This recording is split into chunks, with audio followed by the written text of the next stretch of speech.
Alright guys, we're on the back porch right now, and what I'm trying to do is get ready for a home inspection. What we're doing is just a few crucial things. I didn't have good insulation in the attic, and I never did hook up the exhaust fan for the bathroom and the exhaust fan for the kitchen. I hooked it, it's all, you know, working up there, but it's just blowing into the attic. So what I did, I went up there, routed those through, as you can see above me here. Let's see how to get it on camera right there. Okay, that would be the exhaust fan vent. It's all hooked in properly now. It vents just like it's supposed to. And then the kitchen vent, it all vents in properly. There was no insulation up there. There was a little bit, but not much. So we went ahead and just insulated it super good, and the house stays like freezing cold now. So before, if it was set on 72, this time of day, which is roughly 10 o'clock, it would already be 80 degrees in the house, 79, 80 degrees in the middle portion of the house. Now the side of the house we added on, we was able to insulate that properly, so it was all really good. Now, I come in the home yesterday, and it was set at 72, and it was 71 degrees in the middle of, you know, the blaring heat, so it's working really, really good. So, and right now it's freezing cold in the house, you know, holding temperature really good. Unit's not running near as much, so I've definitely lost some money not doing that. Not very smart, but, you know, sometimes I procrastinate. So, however, inspection is coming Monday, so I have no time to procrastinate. So, I've got to get to this door transition here. Let's see. This is the portion on the transition. If you can see, it's junk in the first place. It's very cheap plastic, and I don't think it would have ever held if I even did it good anyways, because it was cheap. So I'm going to make this out of wood now, using a table saw and straightening the floor out, not the floor, but the transition itself, because I never did do a good job supporting it, and that's part of the reason for the failure. So let's get down here. Let's take a look at this. You can see light under it, basically because I have the door transition taken off. Maybe you can, maybe you can't. And I've got it all shimmed up really good now. Now, it does not have no support right here, because I never did put any under it. So that was a good portion of why it failed in the first place. So I'm also going to support that with some wood, and I'm going to use the table saw here behind me to do so. So, alright, so this is the piece that I have cut up now. This is a little short tracer piece, and I had to make this little notch here for this groove, and I stuck it out a little bit, try to keep it strong. And I'm also going to bevel that a bit. I'm going to bevel this side a bit, but that's kind of depicted on how I want the style, and then I'll sand it down and make it look pretty good. This was purely a tracer piece, but now I can take this and get an overall measurement here, get it exactly how I want it, and cut it, sand it. And it's also a little bit tight to the bottom of the door, that way I can sand it down a little bit. But also I think I've got some T30 screws, and I think they're going to look really good. So what I'll do is pre-drill and set those, and that'll make it ridiculously strong. And I think it'll also look really good too with those big beefier panhead screws. So I think that's it. This is all set down where it's going to be. So if I pre-drill, I've got straight exterior steel underneath here with lumber on top of that. That's really good. So it'll secure it super strong and look really good. Kind of the question is, do I want to spend that kind of money on the screws? I have the screws with me, but you know, they're $3 to $4 a piece, so they're expensive, you know. Nonetheless, I do have them, so I'll probably put 1, 2, 3, and 4. Yeah, probably just 4. So, but also I don't want to do that and then it suck it down super tight somehow. So I don't know. We'll kind of cross that bridge when we get there.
Here we are. This is our final product.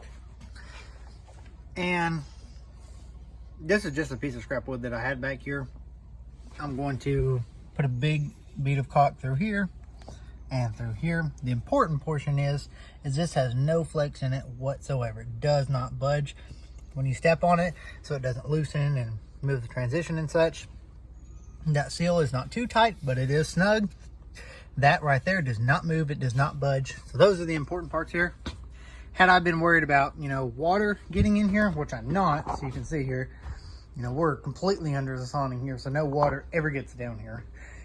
So I'm not worried about, you know, water rotting in or whatever, or otherwise I'd have to do all kinds of flashing and stuff, and we don't have to do that, so we're all good.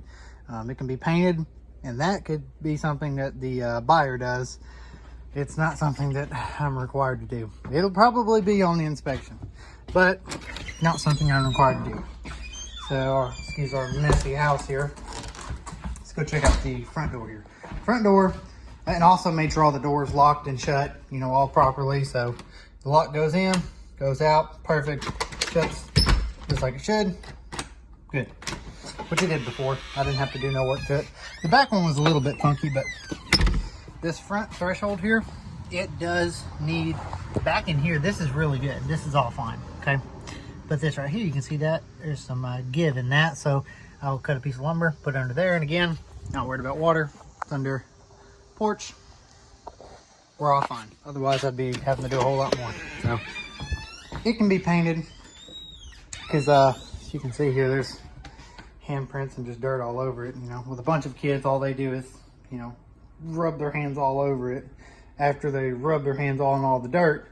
So, but we did regrade our driveway, made it look beautiful out here. Flowers are a little bit overwhelming, some trash, but it's just part of it.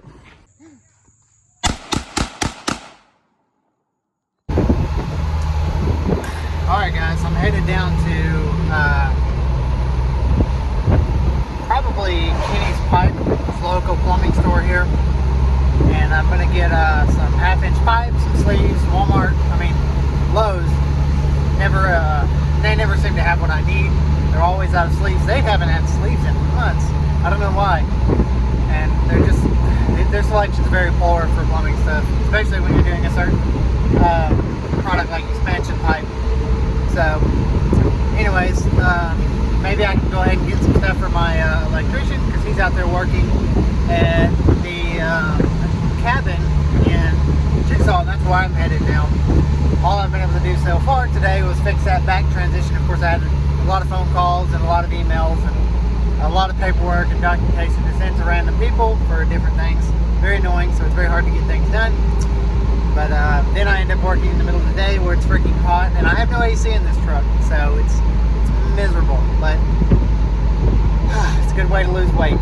So we're gonna go get that done, see if we can get back out there in Chickasaw and do some plumbing and reroute a wall, redo some stuff that was done pretty junky in the first place, and I'll show you what that's like when we get there.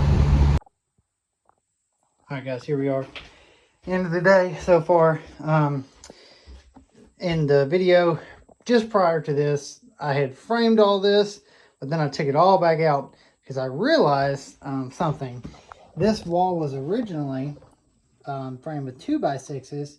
Now, however, if you look just right here, this tub is supposed to be here, meaning this tub's about 2 inches too big, which means the wall would end up hanging over this ledge right here, which is not good. The wall's supposed to sit back right here, and the tile taper down around top of that, and you're supposed to seal that.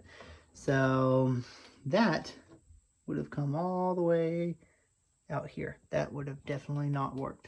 So that is the reason that I then realized and ripped it all back out, and it is so incredibly hot in here. And I've got this mounted super solid and secure.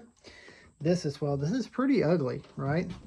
But these holes right here were actually really small, and I couldn't get a screw in them, which I normally use these screws right here, so it holds it super strong. Just in case someone, you know, grabs the handle or falls on it or whatever, it stays really strong. But however, I couldn't get a screw in there, so I stuck nails in there, nailed them in. Didn't feel like that was strong enough, so I also put these screws and just, you know, kind of jammed them up against it all the way around to make it super strong, and the same one up there. So, and I'll put that one up there a little bit higher that way, because it is technically going to be a rainfall head in here. So, and then this right here, there's going to be a tile transition where it just turns around this corner. It's going to be a little different, not gonna lie, but I think that I can make it look good with a little bit of work. So right now we're cleaning it up. Got our dumpster back out here. Electricians got in here, and I didn't even look at this, but it looks like they've run some wire, I think. Oh my gosh, that's amazing. So wire ran there. They got some, that's old wire, so. But he'll be in here tomorrow getting some stuff done. It's a mess in here, you know, still lots of cleaning, taking trash out. Just went ahead and kicked the front door off and filling the dumpster up. So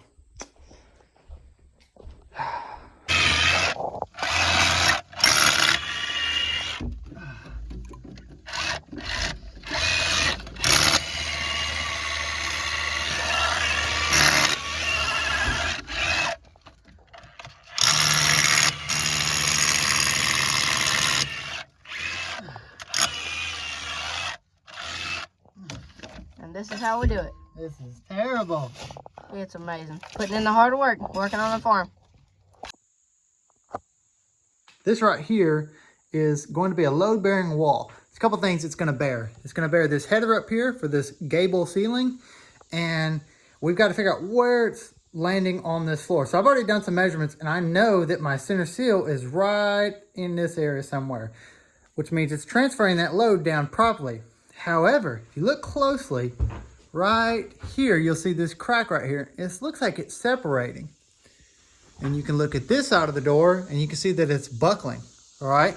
That tells me we're holding a little bit of weight on this wall, not much, typically just the wall weight, sheetrock, insulation, possibly some ceiling joist up there. It's a small house, but you can follow that crack up and you see there's a separation, all right?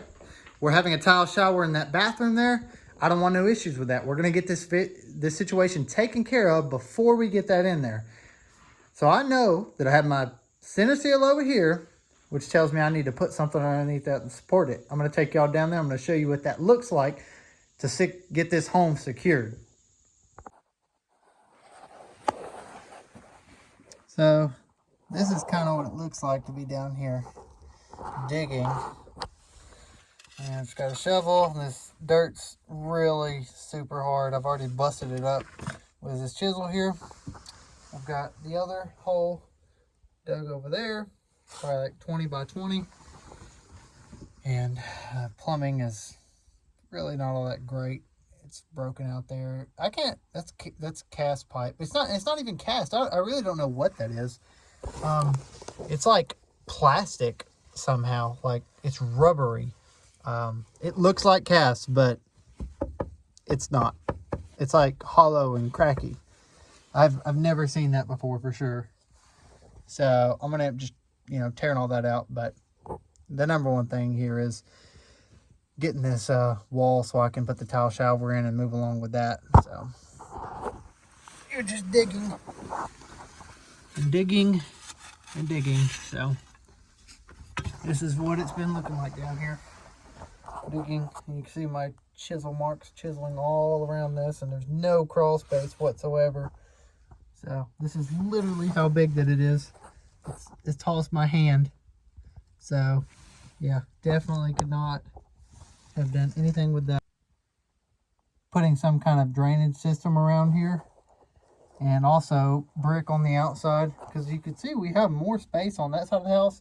On the outside, that is, you can barely fit under that portion of the house still, but I don't know what I'm going to do with it yet. I'll dig it out, something of that nature. So for now, I'm just going to keep digging.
All right, so essentially what I have now is I have the holes, they're dug, and I've just removed all the dirt. Now I've got to get the concrete under there. So I typically mix it down there. However, this time I don't have a water hose, so I have no way to get water out other than like a bucket. So I'm curious if I should mix it up here and then bring it down there. I think that might be a good idea. I'm gonna have to walk about 50 foot down this hill over here to get water out of my pond because, again, I have no water yet. So that would be around this corner right here, down that very steep hill, and I'm going to carry it back up. Thank God I only have 2 holes to do, and I think I'm going to mix it out here. I wish I had a wheelbarrow. I do not, that I know of.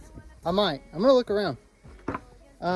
But I think I'll mix it up here and scoop it with one of these buckets I got over here, and then put the lid on and roll it down there and put it in place that way. I think that might be better. So we'll see. All right, guys, I have now got all the concrete in. Oh, this one right here, a little bit hard to tell. It's roughly 20 by 20 again, and probably between 5-6 inches deep.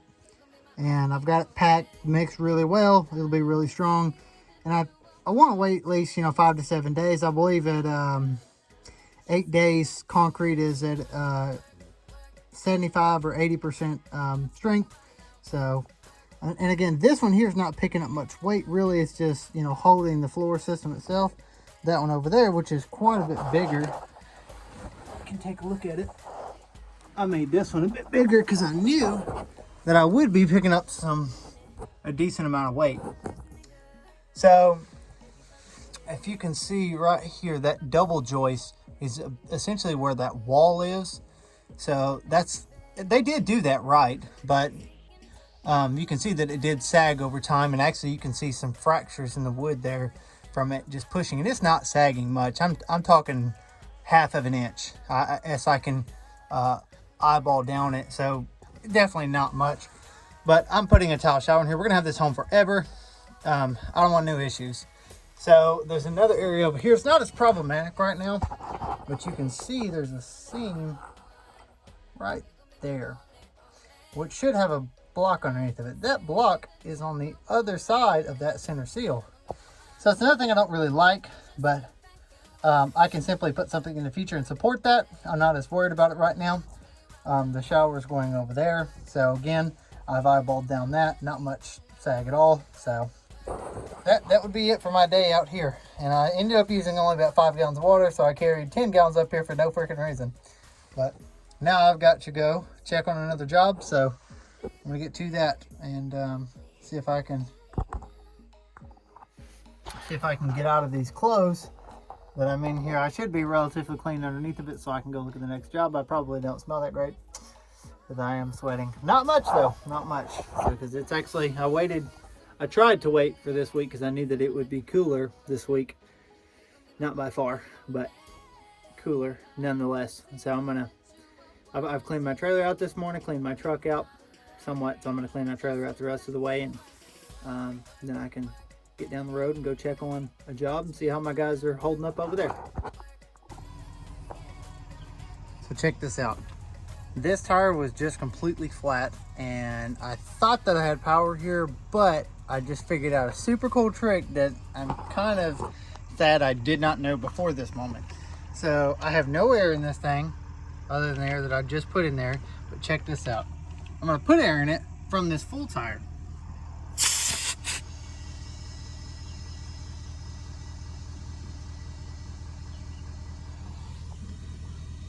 My entire life, I did not know I have wasted so many trips to so many places not knowing this simple hack. I got it's about the 3rd time I've done this from different tires, so I don't make this one too low, but these are holding a ton of air, so I'm not even making a difference to this one right here with this tiny little tank. 50, this kind of seems what I'm getting out of it. And then, bam. That will get me to where I can put air in these goofy tires. Wow. Now. You turn the safety off? I did.